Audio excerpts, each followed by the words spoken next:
তাই না?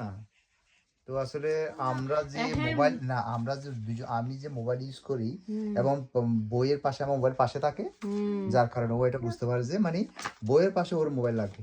হ্যাঁ, আসলে তো আমার সেটা নয়, আর হাসে আর মোবাইল আছে, তোর হাসে তোর মোবাইল আছে, তোর মোবাইল লিখ তোর হাসে দিব, আর মোবাইল আর হাসে দিব, একজনের মোবাইল আরেকজনের ন দেয় আবার। না সেটা আর তো ঠিক ওই আছে। মোবাইল ইবে অবশিষ্ট ফরি থাকে, ইবে কি ইউজ নগরে, আর ইবে ইবে মাথাত আনিলে দেখি এই মোবাইল ইবে ইউজ করছেন না, মানে ইতারা বেগুনের হাসে তো গুগল মোবাইল আছে এবং ইতারা মোবাইল টাচ করে না আর করণীয় ই উনি বে ফলো করে দেন না বাচ্চা হলে এই হইলে মানে আসল বিষয়, মানে না না বাচ্চারা তোমার হচ্ছে না না করণীয়। এটা এটা ঠিক আছে, কিন্তু আরেকটা বিষয় জানো, যখন আমি যখন পড়তে বসি তখন পাশে আমি আমার মোবাইলটা নিয়ে বসি।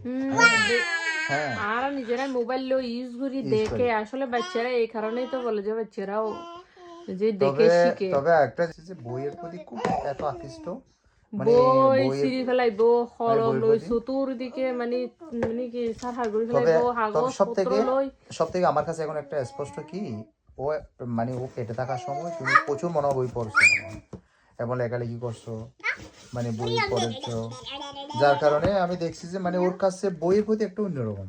পড়েছি মানে মানে শুধু ইয়ানসের মাথাতে তাদের যে সন্তান হলে যাতে বইয়ের প্রতি আকৃষ্ট হয়, মোবাইলের প্রতি যাতে আকৃষ্ট নয়, মানে সবসময় ইয়ান ধ্যান ধারণা লইয়ে না, বই পড়া বই লেখা এই ধরনের চেতনা লইয়ে না সবসময় এই ইয়েটা। কারণে তো ও তো কলম দেখলে কান্না করে। হ্যাঁ, আমি তো লিখতেও পারি না, আমি বলতে গেলে বইটা আমার হাত থেকে নিয়ে নেয়। পরীক্ষার নিয়ে হ্যাঁ যে বাচ্চারা বইটা মানে কত আগ্রহ, কত কাগজ পত্র সিরিজ, মানে কি ইয়া বুঝছে বই, মানে কত বই, এখন বই থ্যাংক ইউ ব্যাপারটা মাম্মা। আমি না পারি মাম্মা তুমি বড় হয়ে ভালো পড়াশোনা করে সায়েন্স হবে, ঠিক আছে?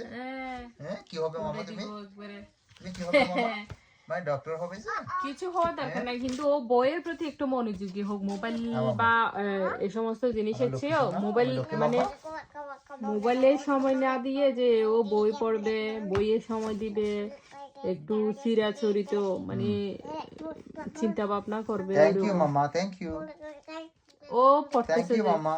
মানে ওর চিন্তা হচ্ছে এখন পড়ছে, মানে আমরা যে পড়ি ও চিন্তা ভাবনা হচ্ছে পড়ছে এখন ও, মানে ওর যতটুকু বয়স, মানে আমি চিন্তা করেছি ওকে, মা কথা বলতেছে আর একটা দিকে হা করে তাকিয়ে আছে, মানে দেখো আমি এদিকে কথা বলতেছি ও হা করে তাকিয়েছে, মানে আমার মা কি কি কথা বলতেছে। মানে ও মনে করতেছে তুমি কিছু বলতেছো।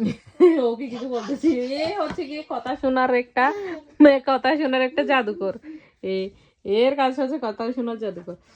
তো ও দেখছি যে কি জন্মের পর থেকে মানে বই মানে যখন থেকে ওর একটু বুঝার মতো ধারণা হচ্ছে তখন থেকে ও কলম দেখলে মানে ও কি যেন মানে যে মাকে দেখার মতো চিল্লেছে যে ওইটা মানে কলম লাগবে, সব জায়গায় লিখে একবারে শেষ শেষ করে বলবে, সরাসরি খাতা মানে কাগজে কলমে ওটাও লাগবে। আবার বই ছিঁড়ে খান খান করবে, বইয়ের পাতা মানে এদিক সেদিক খুলবে, হ্যাঁ বইয়ের পৃষ্ঠা মানে কি উল্টাবে আর পাল্টাবে, উল্টাবে আর পাল্টাবে, মানে এইরকম ওর জীবন যাচ্ছে। কিন্তু ওকে কোনো মানে কোনো কিছু এখনো মানে শিখাতে পারি নাই, কিন্তু ওই বই আর কলম দেখলে মানে ও অন্যরকম হয়ে যায়, মানে ওর ভিতরে এই বিষয়টা দেখছি। কিন্তু বড় হলে এই থ্যাংক ইউ ধারাটা, মাম্মা। হ্যাঁ বড় হলে কি মাম্মা কি থ্যাংক হয় ইউ। জানি না, এই থ্যাংক ইউ ধারাটা মাম্মা। এই ধারাটা যদি বড় হয়ে রাখতে পারে। হুম